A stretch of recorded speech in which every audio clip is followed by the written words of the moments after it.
अस्सलाम वालेकुम स्टूडेंट्स, कैसे हैं आप सब लोग। मैं हूं आपकी टीचर महविश फातिमा और इस वीडियो का जो हमारा टॉपिक है वो है फ्रिक्शन और सारी रिलेटेड टाइप्स। फ्रिक्शन की कितनी टाइप्स होती हैं, क्या क्या इफेक्ट होता है फ्रिक्शन का, फ्रिक्शन कैसे जो है वो इफेक्ट करती है किसी बॉडी के ऊपर, किसी बॉडी की मूवमेंट के ऊपर फ्रिक्शन कैसे इफेक्ट करती है। स्टार्ट करते हैं हम लोग अपना लेक्चर फ्रिक्शन से।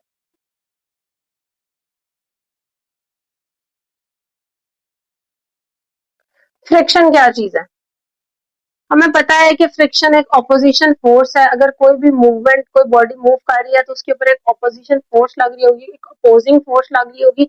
उस अपोजिंग फोर्स को हम कहते हैं कि वो फ्रिक्शन होती है। अब फ्रिक्शन इफेक्ट कैसे करती है? फ्रिक्शन हमेशा जो है वो बॉडी को रोकती है। किस तरह रोकती है ये हम आगे देखते हैं। फ्रिक्शन जो है सबसे पहले देखते हैं ये ऑपोजिशन फोर्स। अब होता क्या है?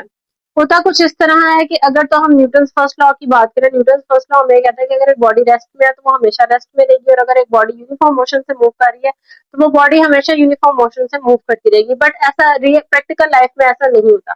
प्रैक्टिकल लाइफ में क्या होता है कि प्रैक्टिकल लाइफ में बॉडी के ऊपर एक हमेशा ऑपोजिशन फोर्स अप्लाई हो रही होती है, जिसको हम फ्रिक्शन कहते हैं। जिसकी वजह से कुछ अरसे के बाद जो है वो बॉडी जो है वो रुक जाती है, वो बॉडी स्टॉप हो जाती है, उस बॉडी की जो मूवमेंट है वो रुक जाती है। तो न्यूटन फर्स्ट लॉ जो है वो रियल लाइफ में अप्लाई नहीं होता। रियल लाइफ में फ्रिक्शन का इफेक्ट भी आता है। अब फ्रिक्शन क्या करती है, जैसे जैसे बॉडी चल रही है वैसे वैसे वो उस बॉडी के ऊपर इफेक्ट कर रही है और उस बॉडी की मूवमेंट को स्लो करती जा रही है। इसकी वजह से एक टाइम ऐसा आता है कि बॉडी जो है वो रुक जाती है, बॉडी स्टॉप हो जाती है। फॉर एग्जाम्पल, इसकी अगर मैं एक एग्जाम्पल दूं आपको,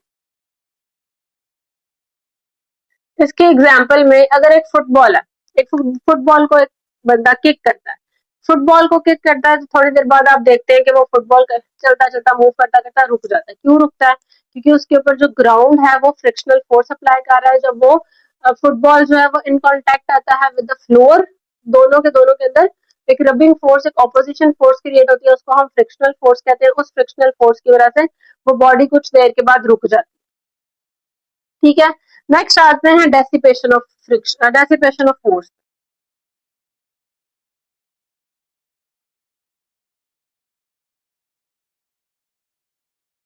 अब जो बेसिक फोर्स होती है फ्रिक्शन जो है उसको हमेशा कम करती है, इसलिए हमेशा फ्रिक्शन को हम डेसिपेटिव फोर्स कहते हैं या डेसिपेशन ऑफ फोर्स कहते हैं। क्यों? क्योंकि फ्रिक्शन हमेशा किसी भी कोई भी फोर्स अप्लाई हो रही है उस फोर्स को फ्रिक्शन रिड्यूस कर देती है। फॉर एग्जाम्पल, अगर आपके पास कोई मशीन है, कोई मशीन चल रही होती है, थोड़ी देर बाद आप देखते हो कि उस मशीन के अंदर से आवाजें आना शुरू हो जाती है। क्यों आवाजें आती हैं? जब वो आयरन के पार्ट्स जो आपस में रब करते हैं, आपस में जो है वो इंटरेक्ट करते हैं, तो उसके अंदर फ्रिक्शन जनरेट होती है। वो पार्ट्स एक दूसरे के साथ क्या रब कर करके वो खराब हो जाते हैं। इसी तरह अगर आप अपने हाथों को जो आपस में रब करो तो उसके अंदर से भी हीट प्रोड्यूस होती है। तो बेसिकली जो फ्रिक्शन प्रोड्यूस करती है, फ्रिक्शन हीट को प्रोड्यूस करती है, और उस हीट की वजह से जो एफिशिएंसी है वो कम हो जाती है। आपके पास हमेशा कोई भी एनर्जी जो है 100% वर्क में कन्वर्ट नहीं होती। 100% कभी भी वर्क में कन्वर्ट नहीं होती, हमेशा जो एनर्जी है वो वेस्ट होती है।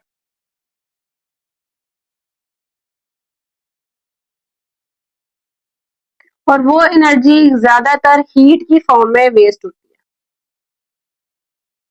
अब हीट की फॉर्म में अगर आप एक सिंपल ट्यूबलाइट की बात करें, एक बल्ब जल रहा है, थोड़ी देर बाद आप उसको हाथ लगाएंगे, आप उसको हाथ नहीं लगा सकते। क्यों? क्योंकि वो बहुत ज्यादा हीट अप हो जाएगा।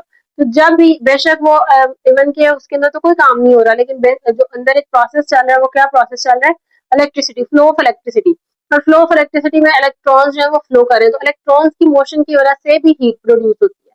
तो हमेशा जब भी कोई वर्क डन हो रहा होता है उसके अंदर हीट प्रोड्यूस होती है, और वो हीट जो है वो बेसिकली फ्रिक्शन को इनहांस करती है, और वो फ्रिक्शन जो है वो कम करती है उस फोर्स को या उस एनर्जी को। ठीक है, नेक्स्ट एग्जांपल अगर आप देखें, एक तो हो गई पार्ट्स ऑफ मशीन की। नेक्स्ट फुटबॉल की एग्जांपल मैंने आपको दी। फुटबॉल भी इसी तरह करता है कि वो रिड्यूस करता है, क्या आहिस्ता आहिस्ता अपनी मोशन को रिड्यूस करता है, और एक टाइम आता है कि वो रुक जाता है। अगर तो फ्रिक्शन ना होती, फ्रिक्शन ना होती तो क्या होता? फ्रिक्शन ना होती तो कोई भी मूवमेंट जो है वो स्टॉप नहीं होती। हर चीज, अगर मैंने एक फुटबॉल को किक किया तो वो हमेशा चलता ही रहता। ठीक है, तो तो फ्रिक्शन बेसिकली एक ऑपोजिशन फोर्स है जिसकी वजह से चीजें जो है वो स्टेबल हो जाती है, चीजें इक्विलिब्रियम में आ जाती है। नेक्स्ट एग्जांपल अगर आप देखिए टायर, जब रोड के ऊपर टायर चलते हैं तो आहिस्ता आहिस्ता थोड़े अरसे के बाद जो है वो आपको व्हीकल के टायर जो है वो चेंज करने पड़ते हैं। क्यों चेंज करने पड़ते हैं? क्योंकि जब वो टायर फ्लोर के साथ या ग्राउंड के साथ टच होते हैं और बार बार जो है वो उसके ऊपर रोटेट करती है तो वो टायरों की एफिशिएंसी कम हो जाती है और टायर जो है वो खराब हो जाते हैं। क्यों?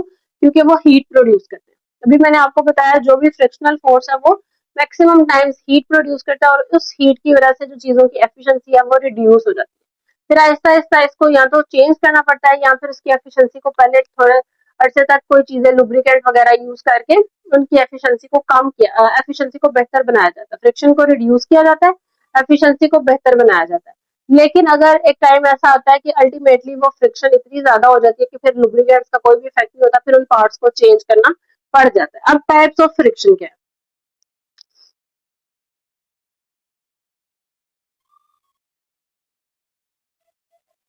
फ्रिक्शन की बेसिकली टू टाइप्स है। वन है स्लाइडिंग फ्रिक्शन,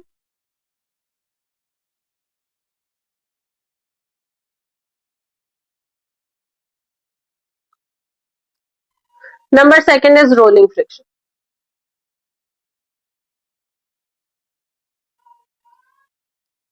अब स्लाइडिंग फ्रिक्शन क्या होती है? स्लाइडिंग फ्रिक्शन तब प्रोड्यूस होती है जब कोई एक फ्लैट सरफेस जो है वो दूसरे फ्लैट सरफेस के साथ इन कांटेक्ट आती है, ये और ये। इस टाइम पे जो भी फ्रिक्शन जनरेट होती है उसे हम कहते हैं वो स्लाइडिंग फ्रिक्शन होती है। अब आगे स्लाइडिंग फ्रिक्शन जो है उसकी आगे टू टाइप्स है, एक स्टैटिक फ्रिक्शन और एक kinetic friction.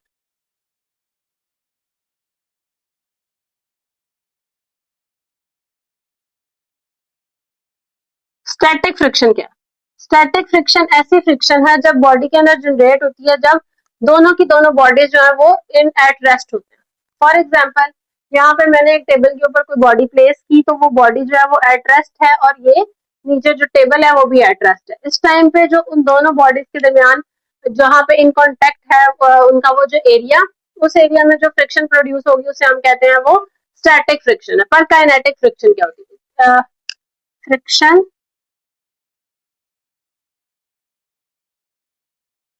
when both bodies are at rest। ठीक है, और कहां पे प्रोड्यूस होगी? पॉइंट ऑफ कांटेक्ट पे। Second one is kinetic friction.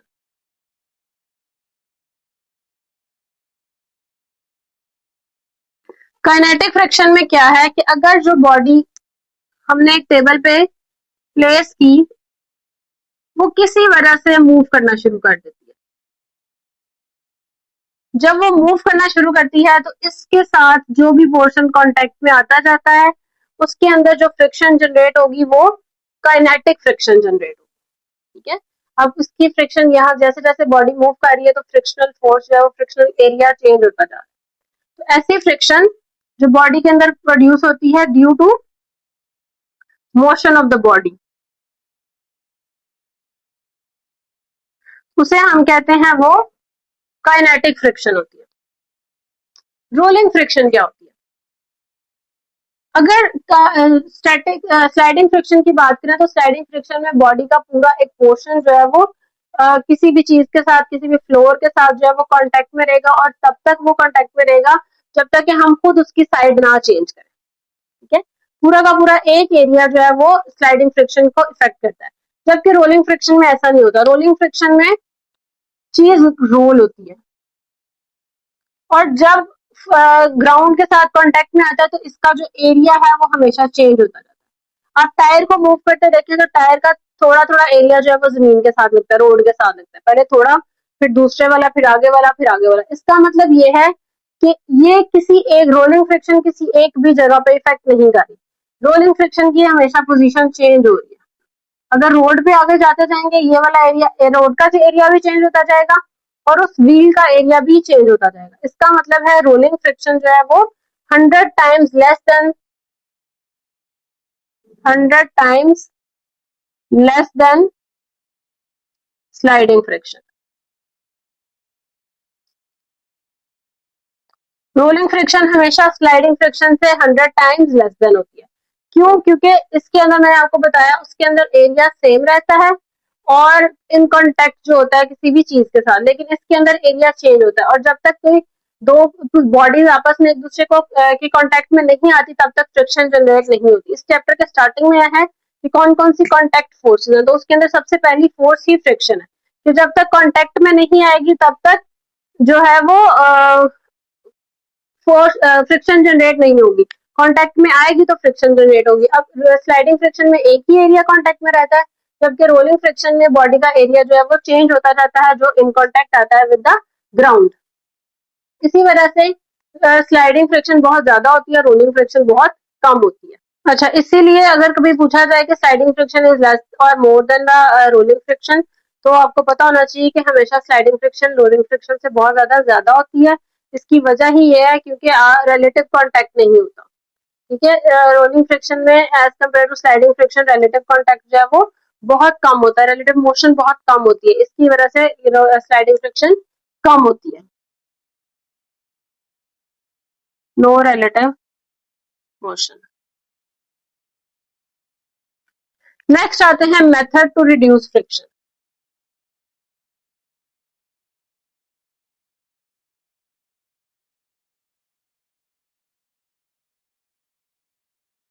अब मेथड कौन कौन से होते हैं फ्रिक्शन को रिड्यूस करने? बेसिकली सबसे पहला मेथड तो ये होता है कि आप लोग बॉल बेयरिंग यूज कर लो। अब बॉल बेयरिंग क्या होता है, उसकी वजह से जो है वो आपने साइकिल में देखा होगा, इस तरह गोल सा रिंग होता है, उसके अंदर एक और रिंग होता है और उसके अंदर छोटे छोटे बॉल्स होते हैं, इसको कहते हैं बॉल बेयरिंग। ये जो है ये फ्रिक्शन को रिड्यूस करने में हेल्प करते हैं। ठीक है, इसके अलावा एक और टाइप है कि आप पॉलिश सरफेस यूज करो।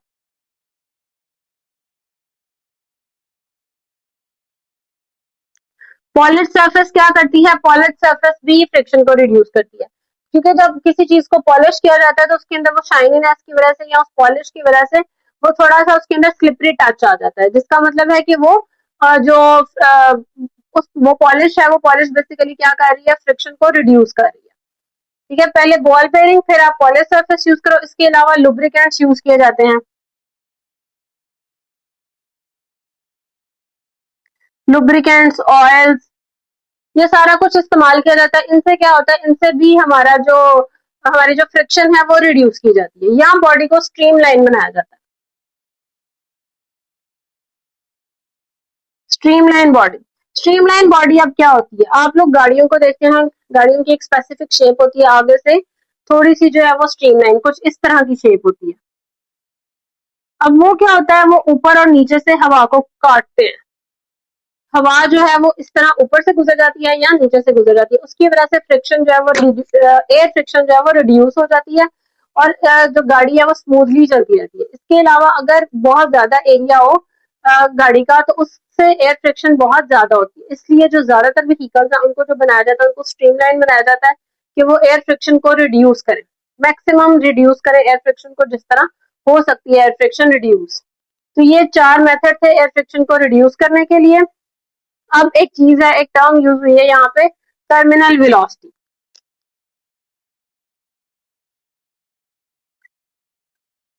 टर्मिनल वेलोसिटी क्या होती है?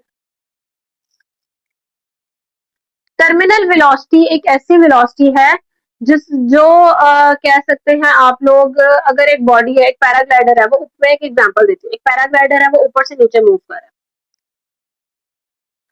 पैराग्लाइडर है, ऊपर से नीचे मूव कर रहा है। अब एक पोजीशन ऐसी आएगी, एक पॉइंट ऐसा आएगा जहां पे उसकी अपवर्ड रेजिस्टेंस और डाउनवर्ड जो ग्रेविटी की फोर्स है वो बैलेंस हो जाएगी। मतलब air resistance balanced by gravity. अब इस पॉइंट पे उसके उस बॉडी के अंदर एक्सेलरेशन नहीं होगी, क्योंकि ग्रेविटी की फोर्स जीरो और जो एयर रेजिस्टेंस है और ग्रेविटी ने एक दूसरे को बैलेंस कर दिया। जब एयर रेजिस्टेंस बैलेंस हो जाएगी विद ग्रेविटी तो एक्सेलरेशन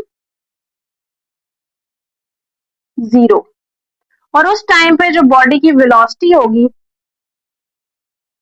उसको हम लोग कहते हैं वो टर्मिनल वेलोसिटी होती है, और उस टर्मिनल वेलोसिटी से वो body towards the earth move करती है। ठीक है, एग्जाम्पल बता दी मैंने कि पैराशूट पैराग्लाइडर है, वो ऊपर से नीचे मूव कर रहा है, एक टाइम आता है कि उसकी एयर रेजिस्टेंस और ग्रेविटी की फोर्स बैलेंस हो जाती है, उस टाइम पे एक्सेलरेशन कोई इफेक्ट नहीं कर रही होती, लेकिन जो टर्मिनल और जो वेलोसिटी एक्ट कर रही होती है उसकी वजह से वो बड़े आराम से नीचे आ रहा होता है, और उस वेलोसिटी को हम कहते हैं वो टर्मिनल वेलोसिटी होती है। एक दफा दोबारा देख लें, फ्रिक्शन पड़ी, फ्रिक्शन एक ऑपोजिशन फोर्स है, वो हमेशा किसी ना किसी वर्क को या किसी चीज को कम करती है और हमेशा हीट प्रोड्यूस करती है। उसके बाद स्लाइडिंग टाइप्स ऑफ फ्रिक्शन में स्लाइडिंग फ्रिक्शन और रोलिंग फ्रिक्शन, स्लाइडिंग फ्रिक्शन में स्टैटिक फ्रिक्शन और काइनेटिक फ्रिक्शन आ जाती है, और रोलिंग फ्रिक्शन हमेशा स्लाइडिंग फ्रिक्शन से कम होती है। फिर उसके आगे मेथड्स है रिड्यूस करने के, ball bearing, polish surface, lubricants use होते हैं, या स्ट्रीमलाइन बॉडी को इस्तेमाल किया जाता है। फिर टर्मिनल वेलोसिटी क्या होती है? फिर टर्मिनल वेलोसिटी के बारे में आपको पता लग गया कि अगर जब डाउनवर्ड एंड अपवर्ड फोर्स जब वो बैलेंस हो जाती है तो उस टाइम पे एक्सेलरेशन जीरो, और बॉडी की जो वेलोसिटी है उस टाइम पे उसको कहते हैं वो terminal velocity of that body है। आज इस लेक्चर के लिए इतना ही था। अगर आपको मेरी वीडियोस पसंद आ रही है तो काइंडली लाइक करें, शेयर करें, कमेंट करें और सब्सक्राइब करें।